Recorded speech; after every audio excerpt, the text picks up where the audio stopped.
बिस्मिल्लाहिर्रहमानिर्रहीम, अस्सलाम वालेकुम। आज ये प्रेस कॉन्फ्रेंस जो हमने बुलाई है, इसका कोई मेन मुद्दा जो हम आज आपके सामने रख रहे हैं, पहले मैं आपको ये बता दूं कि Kashmir private diagnostic centres association जो पिछले 2 दहाइयों से कंटिन्यूसली चल रही है, जिसमें अभी हमारे साथ मेरे चेयरमैन साहब सईद मोहम्मद आफाक साहब, हमारे प्रेसिडेंट साहब रूफ रंगरेज साहब और हमारे सेक्रेटरी एजाज साहब जो बैठे हैं यहाँ पे। मेन मुद्दा हमारा ये है कि 2019 से लेकर आज तक हमारी कोई रजिस्ट्रेशन है ही नहीं, जबकि डायरेक्टर साहब ने हमें गाइडलाइंस जो पास की है कि आप इन गाइडलाइंस के मुताबिक अपनी रजिस्ट्रेशन कीजिए। तो उनमें सबसे बड़ी एक हर्डल हमारी आ रही है कि जो कि आपको एक MBBS डॉक्टर को लाना है। मैं आपके इस ज़िम्मन में इस टाइम ये कहना चाहता हूँ कि 47 से लेकर 2019 तक हम डायग्नोस्टिक एसोसिएशन चला रही थी, डायग्नोस्टिक सेंटर चला रही थी, लेकिन कभी भी किसी भी डायरेक्टर साहब ने या CMO साहब ने हमें प्रेशर नहीं किया कि आपने MBBS डॉक्टर को लाना है। हालांकि जो हमारे बड़े सेंटर्स थे जहाँ पे पैथोलॉजी होती थी, माइक्रोबायोलॉजी होती थी, वहाँ पे हमने अपने डॉक्टर साहब रखे थे। एक तो ये बड़ा मुद्दा ये हम गुजारिश करना चाहते हैं डायरेक्टर साहब को कि प्लीज़ जहाँ पे इंटरप्रिटेशन ना आए वहाँ पे डॉक्टर की ज़रूरत है ही नहीं। इनकी वजह से कश्मीर प्राइवेट डायग्नोस्टिक सेंटर्स का ये मौक़िफ़ है कि हमारा ये लग रहा है कि आने वाले टाइम में 90% डायग्नोस्टिक सेंटर्स बंद हो जाएंगे अगर यही मसले कंटिन्यूसली चले। दूसरा मसला हमारा ये है, जो हमने प्रोबेबिलिटीज फाइलें CMO साहब को दी है, पिछले 6 महीने से हमें उसकी सर्टिफिकेट भी नहीं मिल रही। क्या वजह है कि हम डायरेक्टर साहब के भी पास गए, उन्होंने बोला विद इन दिस वीक आपको अपनी सर्टिफिकेट मिलेगी, प्रोविजनल सर्टिफिकेट, लेकिन आज तक वो भी नहीं मिली है। ये एक मुद्दा है। दूसरा और एक मुद्दा है जो हमारा म्युनिसिपैलिटी का मुद्दा है। म्युनिसिपैलिटी का फीस हम 2019 तक हमारा सैनिटेशन फीस रहता था 1200 से लेकर 1400 रुपये तक। अनफॉर्चुनेटली 2019 के बाद म्युनिसिपल कमिश्नर ने हमारे ऊपर 24,000 रुपये आयद किए हैं म्युनिसिपैलिटी फीस, सैनिटेशन फीस, जो हमारे लिए बहुत ही ज़्यादा है। जिसके लिए मैं आपको ये क्लियर कर दूं कि जितनी भी UTs ऑल इंडिया की है, जिनमें सबसे सेफेस्ट और सबसे क्लीनेस्ट सिटी चंडीगढ़ को कहा जाता है, उनका रिसिप्ट हमारे पास पड़ा है, जिनकी टोटल 1200 रुपये सालाना फीस है। ये उनका रिसिप्ट पड़ा है चंडीगढ़ म्यूनिसिपल कॉर्पोरेशन का, 1200 रुपये टोटल फीस है एक साल की। ये भी UT एक है, हमारी भी UT है। हमने तो बस ये सुना था कि 1 इंडिया 1 नेशन बनेगा या आपको और रिलैक्सेशन मिलेगी। अनफॉर्चुनेटली रिलैक्सेशन के बजाय 1200-1400 रुपये के बजाय हमें इस टाइम 24,000 25,000 ये लोग मांग रहे, जो कि बहुत ही ज़्यादा है एक छोटे डायग्नोस्टिक सेंटर के लिए। ये एक बड़ा इशू है।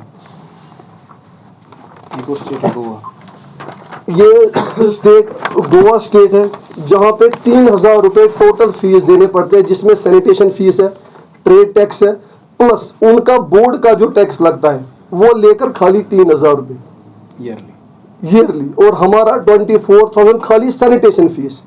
और मैं ये भी यहाँ पे आपको क्लियर कर देना चाहता हूँ कि हमारा जो वेस्टेज निकलता है, बायोमेडिकल वेस्टेज, उसके लिए हमें सालाना अलग से देने पड़ते हैं 12,000 रुपये। तो ये 25,000 रुपये हमें किस चीज़ के लिए देने पड़ते हैं ये हमें पता नहीं। ये मैं आपकी वसादत से गुजारिश करना चाहता हूँ और रिक्वेस्ट करना चाहता हूँ KPDC की तरफ से कमिश्नर साहब को कि प्लीज़ इस मैटर को आप देख लीजिए। हम ऑलरेडी सफरर है 2008 से लेकर आज तक। तो ये आप गुजारिश है जो मैं आपकी वसादत से करना चाहता हूँ। SMC अथॉरिटीज इसमें क्या बोलते हैं?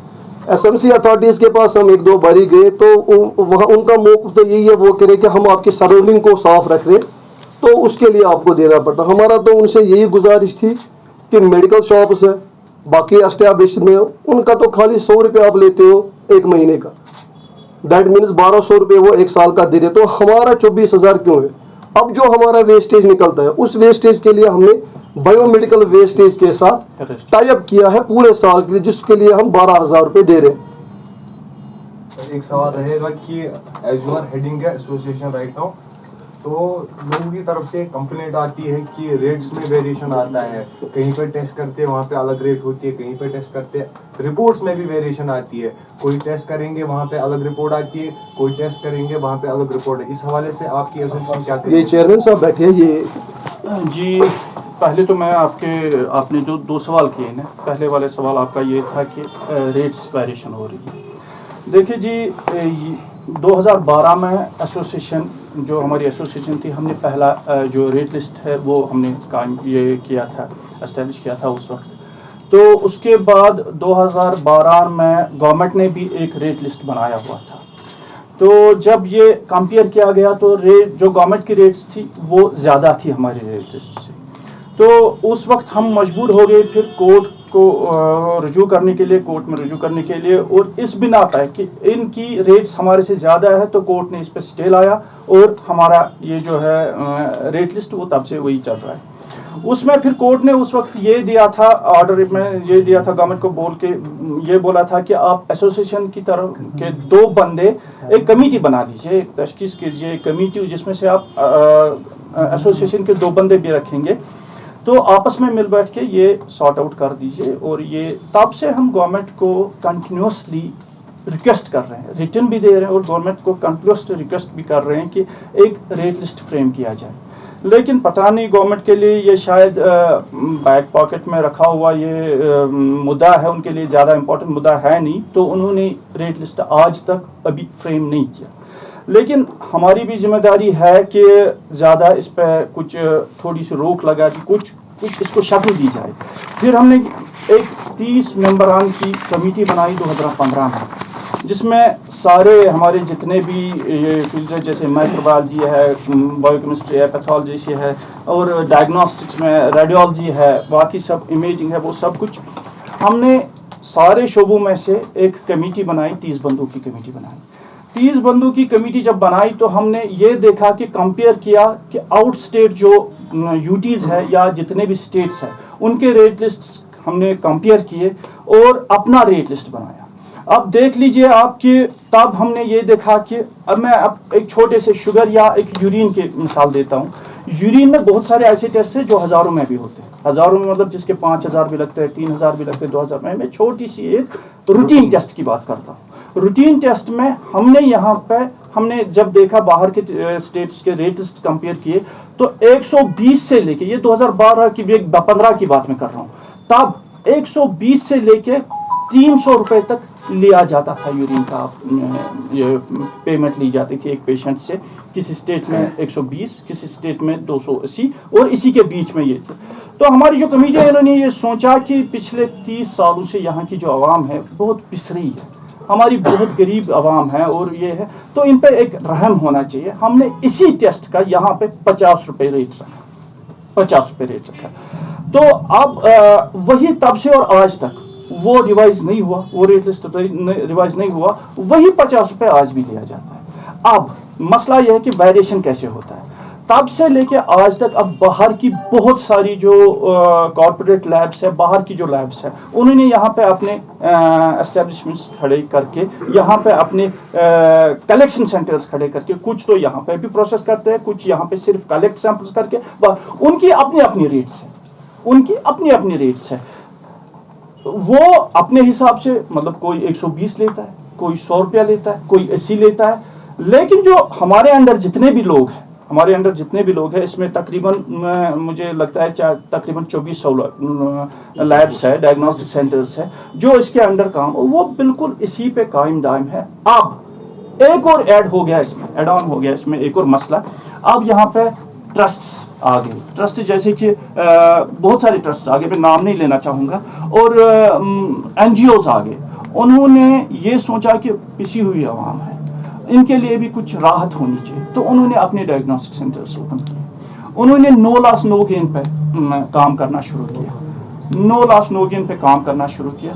वो अब आधे 30 रुपए लेते हैं, आधे 40 रुपए लेते हैं, आधे 45 रुपए लेते हैं। मगर खुदारा आप मुझे बताइए 51 रुपए को कहाँ पे लेते हैं?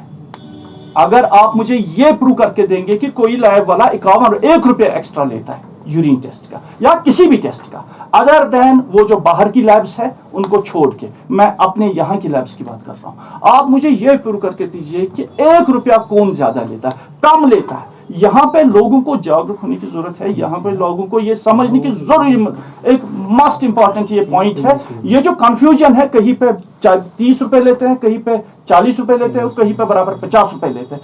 ये कंसेशन की वजह से, ये कंफ्यूजन जो है ये कंसेशन की वजह से, ओवर चार्जिंग की वजह से। ओवर चार्जिंग यहाँ पे होती नहीं है। हाँ, अगर होती है, हमारा रेट लिस्ट कोई फॉलो नहीं करता, वो बाहर की लैब्स है। तो आपका मानना है कि उनके खिलाफ कार्रवाई की जानी चाहिए जो अपनी मनमानी करते हैं, रेट्स को ज्यादा बढ़ाते हैं, रेट ज्यादा, उनके खिलाफ कार्रवाई होनी चाहिए। देखिए, मैं आपको अपनी यहाँ जितनी भी लैब्स है उनकी तरफ से मैं आपको एश्योर कर रहा हूँ कि वो कोई एक्स्ट्रा पेमेंट नहीं लेते हैं।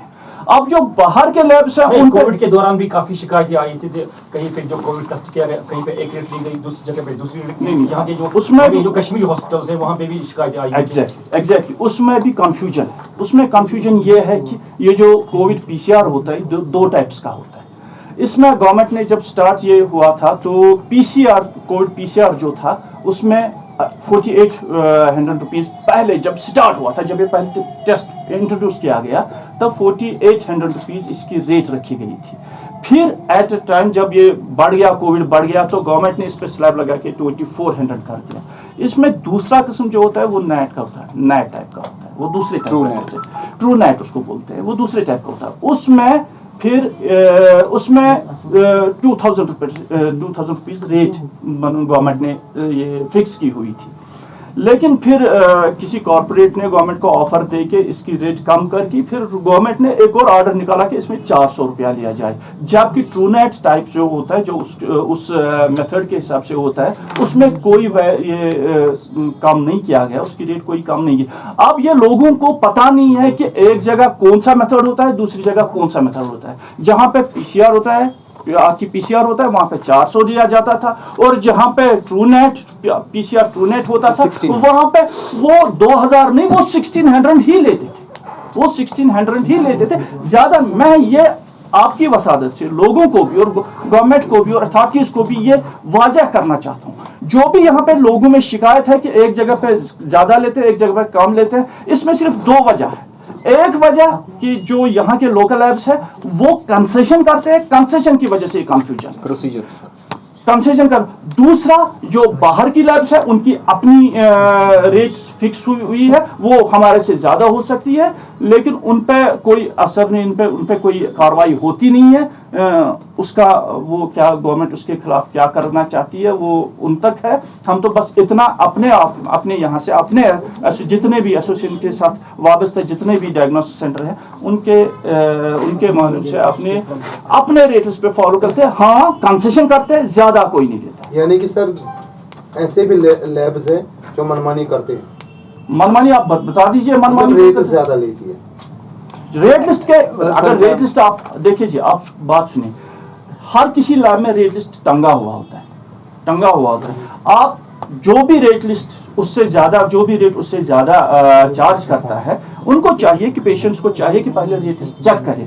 अगर उसमें यही कंफ्यूजन वो कंसेशन वाली, इससे पहले कंसेशन वाली लैब पर गया हुआ होता है, वहां पे उससे 40 रुपए लिया हुआ होता है, यहाँ पे 50 रुपए लेता है। अब उसको नहीं ना रोक सकते कि आप कंसेशन क्यों दे रहे हो। मैं यही बात आपसे कह रहा हूँ कि जितने भी डायग्नोस्टिक सेंटर्स हमारी एसोसिएशन के साथ वाबस्ता है वो कभी रेट ज्यादा नहीं लेते हैं। मनमानी की जो बात है, हाँ हो सकता है वो बाहर की लैब जो है वो उनके अपना रेट्स है, वो उस पर मनमानी कर सकते हैं, लेकिन हमारे जो यहाँ पे लैब्स है वो कंसेशन देते हैं, एक्स्ट्रा पेमेंट कोई नहीं देता है। अस्सलाम वालेकुम, मैं आप सभी का खैर मकदम करता हूँ यहाँ पे आने के लिए, अपना कीमती वक्त देने के लिए। Kashmir private diagnostic centres association खाली मतलब अपने लोगों की जो बातें हैं, आवाम की बातें हैं, सरकार तक पहुंचाने के लिए नहीं बैठी हुई हैं, बल्कि एक गरीब आवाम के लिए भी बैठी हुई है। जैसा कि आपने अभी कहा कि मनमानी हो रही है, ये हो रहा है, मनमानी कहीं पे नहीं है। एसोसिएशन इसलिए ही बनी है कि लोगों तक एक ऐसी बात पहुंचे जिसमें लोगों का फ़ायदा ही हो। एसोसिएशन इसीलिए बनी है, मनमानी कहीं पे नहीं हो रही है। हमारा जो मेन इशू आज है वो है रजिस्ट्रेशन का, क्योंकि जब से हम यूटी में तब्दील हुए हैं हमारी सारी रजिस्ट्रेशंस कैंसिल हुई हैं, और तब से लेके आज तक 2 साल का वक्त गुजर गया, कोविड का वक्त गुजर गया, बीच में कोविड का वक्त था, कोविड का वक्त गुजर गया, और तब से लेके आज तक हमारे पास सीएमओ जो भी डिस्ट्रिक्ट सीएमओ है हमारे पास 175 ही लैब्स रजिस्टर्ड कर पाया है। हमारी सारी फाइल्स जो कि हम 2400 डायग्नोस्टिक सेंटर्स हैं कश्मीर में, तो हर किसी डिस्ट्रिक्ट लेवल पे अपनी अपनी फाइल्स जो है वो हमने सबमिट कर चुके हैं हम सीएमओ लेवल पे, लेकिन खाली 175 रजिस्ट्रेशंस ही हमें अभी मौसूल हुई हैं। हमने पता करने की कोशिश की हमारी फाइल्स कहाँ गई हैं जो हमने 1 साल से सबमिट की हुई हैं, तो वहाँ पता चल रहा है कि ये डीसी साहब के पास हैं फाइल्स। हम हेल्थ डायरेक्टर मुश्ताक साहब से भी मिले, उन्होंने हमें मतलब फ़ोन पे बुलाया था, उन्होंने हमें डीसी साहब से बात करवाई। डीसी साहब ने हमें बोला कि आपकी फ़ाइल्स यहाँ पे पड़ी हैं, क्यों पड़ी हैं उसका उन्होंने बोला था 1-2 दिन में कर देंगे आपका ये काम, लेकिन हो नहीं पाया। और हमारा जो ये रजिस्ट्रेशन का पोर्टल है, सबसे पहले ही जब पोर्टल हम खोलते हैं तो इसमें बोलता है कि आप अपनी म्यूनसिपल रजिस्ट्रेशंस, जो कि हम आपसे भी बार बार कह रहे हैं कि म्यूनसिपल फ़ी जो है म्यूनसिपल पोर्टल पहले ही हमें मांगता है कि म्यूनसिपल कॉरपोरेशन का आप अपना फ़ी का रिसिप्ट डाल दीजिए, जो कि पहले 2400 हुआ करता था और अनफॉर्चुनेटली अब 24,000 हो गया है। सैनिटेशन फीस की मैं बात कर रहा हूँ, जो 2400 से 24,000 हो गया है, जो कि 200 टाइम्स हाई हो गया है। लेकिन इस कोविड काल में हम हीरोज़ थे, हमें फ्रंट लाइन वॉरियर्स कहा गया, लेकिन अनफॉर्चुनेटली हमारे साथ अब दिन ब दिन टफ हार्श रूल्स हमारे ऊपर मतलब थोपे जा रहे हैं। आफ्टर म्यूनसिपलिटी एक और पोर्टल खुलता है कि अब आपको जी मतलब जनरल लैब के लिए, एक छोटी लैब के लिए एमबीबीएस डॉक्टर आपको डालना है इसमें। एमबीबीएस डॉक्टर का कोई रोल नहीं है, जबकि एक टेक्नीशियन यूरिन देखता है, शुगर करता है, और हमें एमबीबीएस एक जनरल लैब की बात मैं कर रहा हूँ। एडवांस लैब जो है वो हमारी फुली इक्विप्ड है, उसमें हमें पैथोलॉजिस्ट पहले से ही चाहिए हुआ करता था, जो कि हम उसके लिए एग्री हैं, वो हम बोल रहे हैं कि नहीं पैथोलॉजिस्ट उसमें होना चाहिए। लेकिन एक छोटी जनरल लैब जो कि दिन में 100 रुपया, 200 रुपया, 400 रुपये कमाता है, वो 25,000 रुपये का एक इतना ह्यूज अमाउंट डॉक्टर को कैसे, हाँ अगर अब डॉक्टर का कोई काम होता इस इल्स में तो हम कुछ ना कर मतलब कुछ देखते कि कम ज़्यादा करके कि हम ये कर पाते कि नहीं जी ठीक है, लेकिन डॉक्टर का कोई रोल नहीं है इसमें। यहाँ तक कि गवर्नमेंट सेक्टर में भी टेक्नीशियंस जो हैं वही सिग्नेचर अथॉरिटी है, वही साइन करते हैं। हमसे अब टेक्नीशियन से सिग्नेचर अथॉरिटी भी छीन लिया गया है। आप कह रहे हैं कि एमबीबीएस डॉक्टर जी आपको साइन करना चाहिए एक जनरल लैब में, एक यूरिन रिपोर्ट में। मैं आपको एक सिंपल सी मिसाल दूंगा। एक शुगर पेशेंट आता है सुबह, उसको डॉक्टर को दिखाना है रिपोर्ट, वो मुझे बोलता है कि 1 घंटे में मुझे रिपोर्ट चाहिए। या कहीं SMHS हॉस्पिटल में MI का पेशेंट आ गया, इसने शुगर का, इसको जल्द से जल्द ट्रीटमेंट होना चाहिए। अब डॉक्टर तो मुझे अवेलेबल रहेगा ही नहीं, वो तो आफ्टर 4 आएगा, तब तक मुझे पेशेंट को भी होल्ड करना है और इस टेस्ट का भी वेट करना है कि डॉक्टर साहब कब आएंगे और सिग्नेचर करेगा।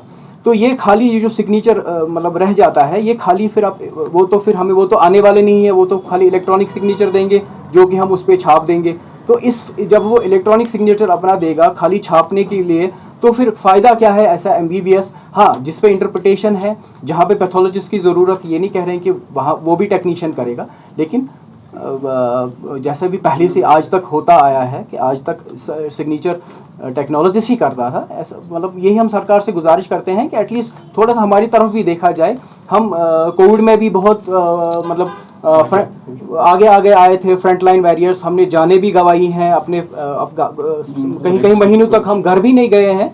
तो हम अपील करते हैं, LG साहब से भी रिक्वेस्ट करते हैं कि हमारी तरफ, हमारे पीछे बहुत मतलब 3 लाख लोग हैं जिनका ये दाना पानी इसमें शामिल है।